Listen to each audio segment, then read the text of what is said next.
everyone, I'm Carl Don Stover, and we're here today to talk about tort law. Let's get started. So, what is a tort? A tort is a civil wrong committed by one person against another. This could go into being a liability. A liability results from a deliberate act committed by another or acts involving negligence. Torts can be put upon anybody, as a teacher, as an administrator, as a school board, as an entire district, as a school board member, as a coach. This could be brought up against you. There's two different types, intentional and unintentional torts. However, as we go through some court cases, you will find that there's many defenses against negligence. But let's just go ahead and dive right on into these different court cases. Our first court case here is Frame versus Komenax. Frame is an 8th grader. Komenax is a science teacher. Give you a little background here. Frame is a student. Him and his friends were being disruptive in class, kind of being class clowns. Teacher told him, go out in the hallway. I don't want you in here. You're disrupting other students. His buddies went. Frame said, nah, I'm not going. You can't make me go. Frame went up, got in his teacher's face, kind of challenged his teacher, chest to chest. So the teacher grabbed his arm, and he made him go out of the classroom. During that time of grabbing his arm, Frame did hit a desk behind him. The family actually filed an unprovoked assault and battery charges against this teacher. The court case actually was found to be a justified battery because Frame challenged his teacher, got up in his face. The teacher needed to maintain order in his classroom and needed to facilitate learning from the other students, so the teacher had to take this student out. So justified battery. Some results that I think should happen and some proactive measures we could take is, number one, we need some teacher education. Dealing with out-of-control students. What do I do in cases where I have a kid who's just kind of getting in my face, challenging me? This is a real concern to me since I'm a woman teacher. That could go poorly really quickly. Number two, I think the administrator should have been called to the room to remove the student. In cases like this, I've had a student get up in my face before. Easily I take a step back, I go to the phone, I call my vice principal or my principal and I say, hey, I need some help, will you guys come down? And they will. That's our job. As an administrator someday, that'll be my job to come down and be like, okay, what's going on? Why are we doing this? Next up, teacher and student education on actions in the classroom. We need to teach students good and bad behavior. They need to know. They don't get a lot of this at home sometimes. Hey, their parents might work 3 jobs. They don't have time to teach them good versus bad. Next up, training teachers, educators, how to remove disruptive students. I think in a lot of cases we can actually get specialized training and certificates for learning how to deal with this. I think it would be a great addition to a school district. Professional ethics that deal with this is, I think, just treating students with respect even in times of distress. Students don't know always how to process like anger or frustration with people. Sometimes we have to be the adult. We are the adult in the classroom. We have to treat people with respect even though they're maybe being a jerk to us.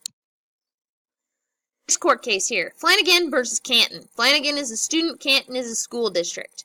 We'll just go quickly over what happened in this. This happened in a gym class. Flanagan was participating in. On that day, there was kind of some hooping and hollering, rowdy, out-of-control classroom. Teacher lectured the students on how we needed to treat people with respect, listening to directions, how they weren't doing that. Okay? But the last 4 to 5 minutes of the class, the teacher went ahead and said, okay, guys, hit the locker room, hit the showers. Okay, so they could go to their next class and be ready to go. Now, during this time, Flanagan was in the locker room. Another student pushed him. He fell into a locker, fell into a bench, and suffered some personal injuries. And actually, because of this, he hit just the right spot. He actually had to go to the ER and get his spleen removed. Okay, the physical education teacher usually went in there with this group of boys, and kind of monitored that situation. But in this case, he didn't go in right away. He was talking to other students on the outside in the gym, and he wasn't in there when this happened. The court actually found this teacher to be negligent, and actually awarded Flanagan variety of different things because of inadequate supervision. Okay. I think we need to remind teachers that they need to be supervising kids. Um, you know, it's always friendly. Sometimes we get to be trusting kids and we give them a little bit too much leeway. We have to be reminded. Next, signs of bullying presentation to all the teachers. You know, what should I be looking for as a teacher, as an administrator, that this student is being bullied? Next, I think law enforcement officers need to tell students about assault and battery. What are the repercussions of another student doing this to another? It's important. Kids need to know what could happen if they are jacking around. Professional ethics. We need to watch over and guide students to success. We need to be there in tough situations when emotions are running high. We need to just be there for kids. That's our job. We're there to help them. Okay, be successful making the right decisions. Next court case here, Mitchell versus the Cedar Valley Community School District. Mitchell is the mother of a young teenager.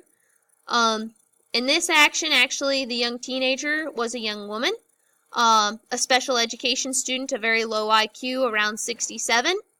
And in this case, this special education student was actually sexually assaulted by another.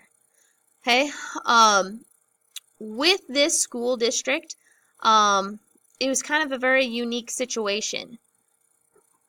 Okay, this education student had started a relationship with another, and the teachers started to notice this relationship happening, but they just kind of figured it was a consensual, they're right age, right time, you know, they're having a relationship, a high school thing. Now, some weird stuff happened then. This student actually called to their mom and said, "Hey, I'm going to take the bus home. I'm not going to have you pick me up." Okay, this was a little off, but the mom didn't think anything of it, just kind of kept rolling with the flow. Actually skipped out on their 5th and 6th hour classes, which is a problem. They skipped out on those classes. Actually, when they skipped out, they went to this other person's house, and she was sexually assaulted.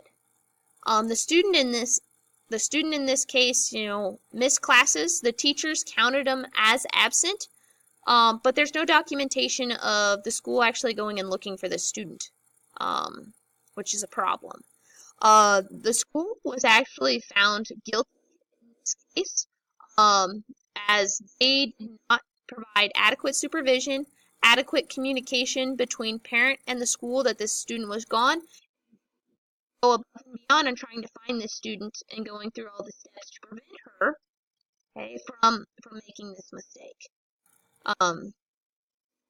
Really sad case here in my mind. Some things that we could do is we need to make sure we're offering a sex ed class to all the students, no matter what their IQ is. Kids need to know. Their parents probably aren't talking about it. It's an awkward conversation. I agree. But they need to know. Next, I think we should have a sex crimes victim in front of the whole school come and present. Tell their story. Tell how it made them feel. What was the repercussions? Students would benefit from hearing that. Teachers would benefit from hearing that. Next is we need to have enough documentation of tracking down students and calling parents. If a student is not found, they are missing, their parent needs to know. And we need to document that. We cannot take this lightly. So professional ethics, I think always take attendance, keep school students accountable for being in school. Also, keep ourselves accountable for doing our job and taking attendance. Be open with students and parents about issues happening in the school. We need to educate people of the dangers of sexual conduct at a young age and what could result from that.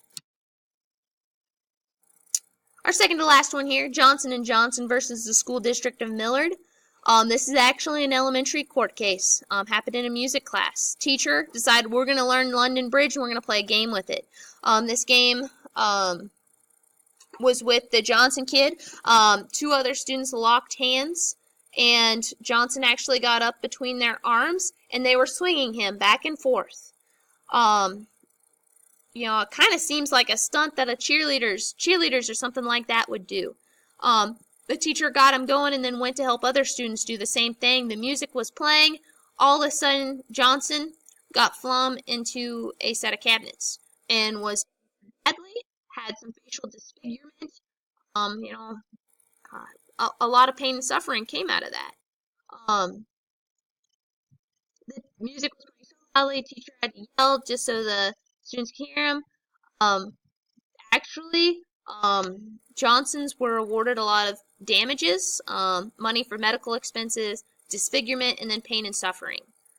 Some things that I think we can learn from this case: results and measures to be proactive. When doing stunt-like activities, we need to have a sign waiver. Okay? This was a stunt. This is not something we should have first graders doing. We need to have a staff-wide safety meeting. We apparently need to be reminded about what's safe and what's unsafe, what's age appropriate and what's not. Next, don't play music when danger is possible. I'm a big proponent of this. I teach shop classes. All my students is like, can we have a jukebox in here, a radio or something? I'm like, nah, it's dangerous. I don't need any extra noise. My job is to keep you safe. If there's a whole bunch of music, I can't hear you. Okay? Don't do it. Professional ethics. I think we need to set a positive example of what students are to be doing. If we cannot model the activity, we should not be doing the activity. Next, be smart. Don't rely on first graders to make the right choice when you are not directly standing beside them. Their brain is not fully formed yet. Okay? We have to understand that. They're not going to be able to do everything.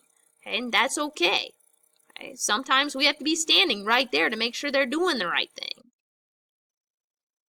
Next up here, Barrett versus USD 259. Barrett is the parents of a high school student. Defendant is USD 259. This actually happened in Kansas. This is a Kansas school. Southeast High School in Wichita. Actually, a student went out for the first day of football practice and collapsed on the field. He died in the hospital the next day. There was a wrongful death action was filed against the school and the coach. Really a sad story. It was very, very hot that day. Over 80 degrees, which could be some problems. Humidity was put into play as well.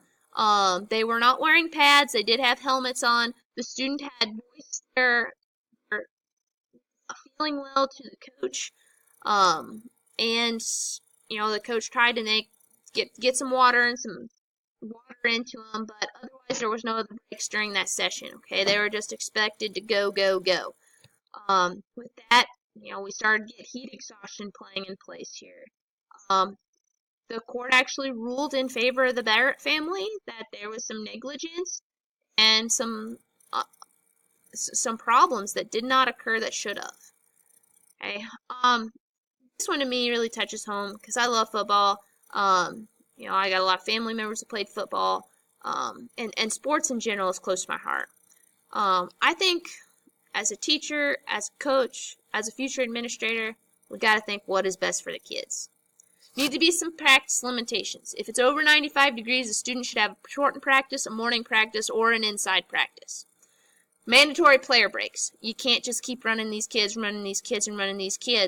Okay, they got to have a break. Their body can't take that, especially day one of practice.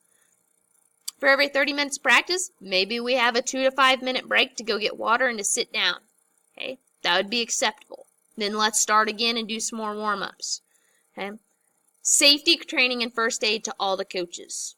Every coach who's going to do that job needs to have first aid. They need to be able to identify problems that their players are experiencing. Next up, professional ethics. It's our job to ensure the safety of all students no matter what condition, whether they're on the practice field, whether they're in the classroom, whether they're on the basketball court, whether they're at an FFA meeting. It is our job to make sure they're safe. We need to understand student limitations. Their body can only do so much. Their brain can only do so much. And the biggest thing is health is definitely more important than winning. Winning isn't everything. Here I shared the websites where I got this. You can find case law and kansascourt.org. Had a lot of great cases if you're wanting to look at more. Thank you for listening to this video. I hope you have a fabulous day.